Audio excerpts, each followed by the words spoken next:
Hello and welcome to this week's episode. Today I want to talk to you about brand design or brand identity. I want to give you a brand design 101, amazing killer tips for how you can help your business grow through brand design.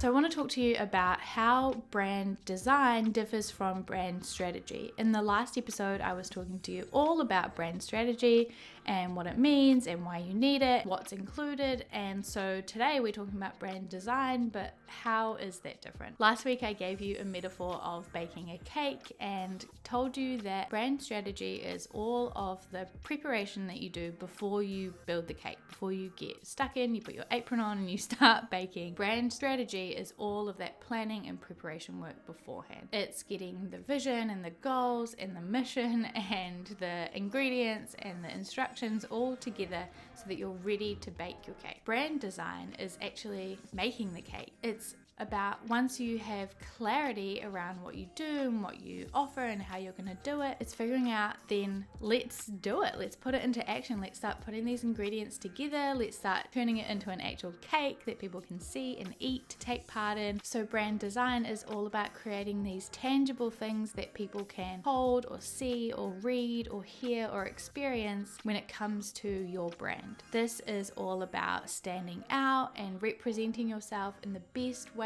possible, elevating your brand and your business to match who you are and where you want to be. When you have a really great brand design, you feel super confident and super excited and passionate about sharing your brand, sharing your business with the world. Really powerful for you as a creative to feel that confidence and that clarity and feel like the creativity in your brand matches the creativity of your art or whatever it is that you make. So let's talk about how it's done. As I said last time, I talked to you about my brand building framework, my Make Your Mark model, and step one or pillar one in that model is clarity, and that was the brand strategy portion of things. But now I want to talk to you about creativity. This is all about brand design, defining your vibe, making your vision visible, and then boosting your brand. So defining your vibe is really exciting. It's kind of the transition point between all of that clarity work that you did and figuring out the foundations of your brand personality and your voice and your tone and the people that you're talking to, the direction that you want to go in, goals that you have and everything, and then turning that into something visual, because in defining your vibe, we're figuring out how do we do that? What could that look like and what direction visually and with copy and everything do we want to go down? So this is about figuring out your brand attributes. So what does your brand look and feel like? How should people feel when they experience your brand? Looking at inspiration, finding some of those other people doing similar things to you and thinking like, what are they doing that's amazing that I can learn from, not copy, but learn from. And then what are some visual things I can be inspired by? What's some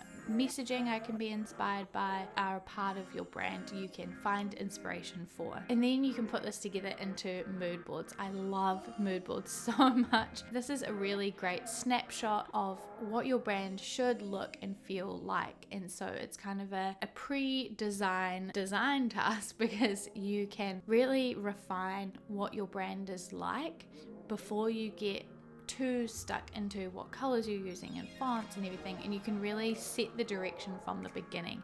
Saves a lot of time and money and stress and hassle down the road, because you spend the time getting this mood board right and defining your vibe really clearly. Then when you get the next part, all of that stuff is super easy and straightforward because you know the direction you're going in. Then that leads to the next part, which is making your vision visible. This is about finding those colors, fonts, logos, patterns, illustrations, icons, whatever it is that you want to put into your brand. It's also non-visual things, so things like audio and copywriting and customer experience. These are all things that are part of your brand but are not necessarily visual, so it's important to remember these things too. And then lastly is boosting your brand. Taking everything that you've just done, figuring out the direction, defining your vibe, all of those like colors and fonts and logos and patterns and everything that you've just created, applying that to your whole business to make sure that everything is not in a kind of frivolous way just because you can, but in a really thoughtful, intentional way. This can be applying your brand to your website, social media, thinking about SEO, your customer service, the journey that people take finding you and then buying from you, any print material you might have that's like business cards or flyers, or maybe you run a market, so you have signage in a market, things like this. These printed materials are really important too. Any other digital assets, maybe you have like YouTube banners or thumbnails for your YouTube channel, graphics for your Patreon, podcast, or whatever it is. These are all ways that you can apply your brand. You can also think about the content that you're creating, any like onboarding for your clients or for employees if you have those.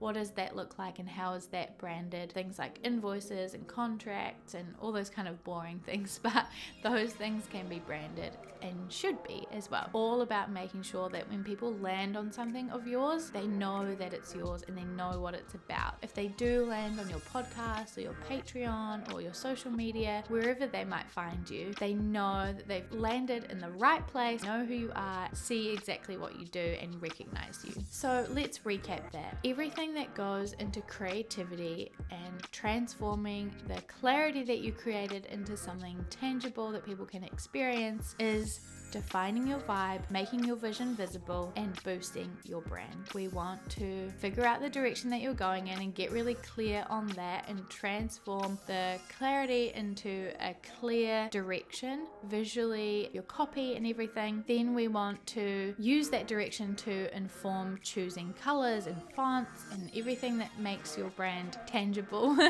things that people can see and experience. And then you're going to boost your brand. So you can take all those things that you've just decided and then apply those across your business, across websites and social media platforms and everything. So that is a overview of brand design.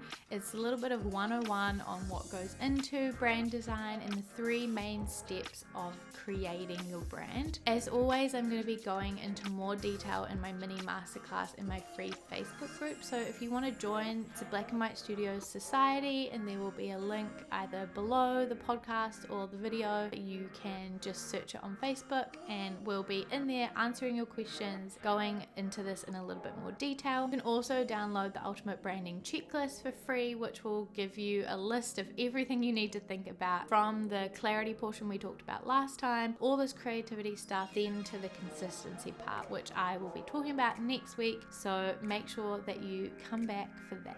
I hope that you've enjoyed this episode and that you've learned a lot from it. If you like this video, please click the like button below and subscribe if you haven't already, and I will see you next time.